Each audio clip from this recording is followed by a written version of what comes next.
समय शासन माने पोस्ट में थे 24 वर्ष तक दायित्व नेले किंतु दलर विपर्जक एवं जितेबाला विपद समय से अस्त्र त्याग कर पलायन कले कौन उद्देश्य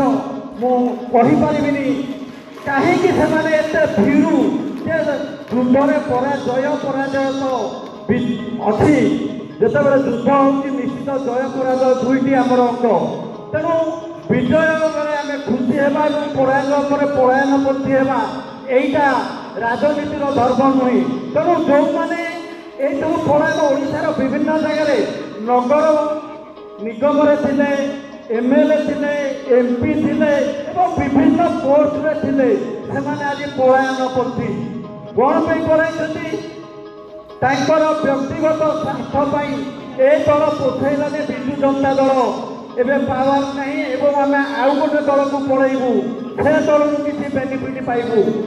मुझे कहूँ आपण मैंने जो मैंने तले बसी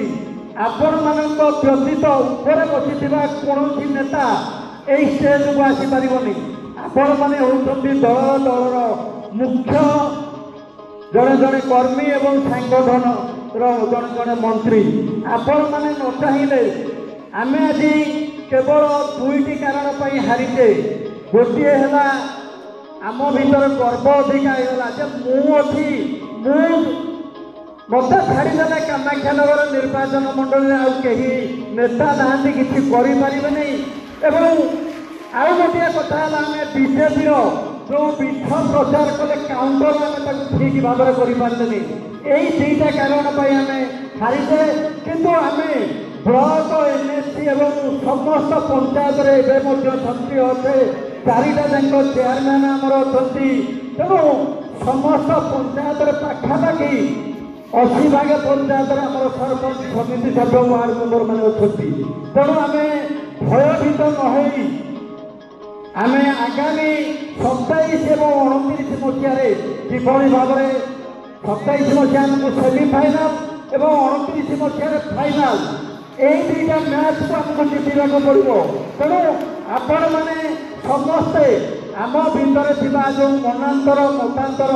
जदि क्या सहित अच्छी दलर बृहत्तर स्वार्थपाई आमको एकत्रित होगा पड़ो जदि आम पुणी कंकड़ा भाया गोड़ टणाटुणी होगा आमर विपर्य हम मुझे कहबी आपण मानकर आमर प्रिय नेता जी पूर्वतन मुख्यमंत्री नवीन पट्टनायक अच्छा सी होती जड़े व्यक्तित्व एवं आमर जो मैंने नेता अच्छा जड़े जड़े व्यक्ति तांकर आशीर्वाद न रही जो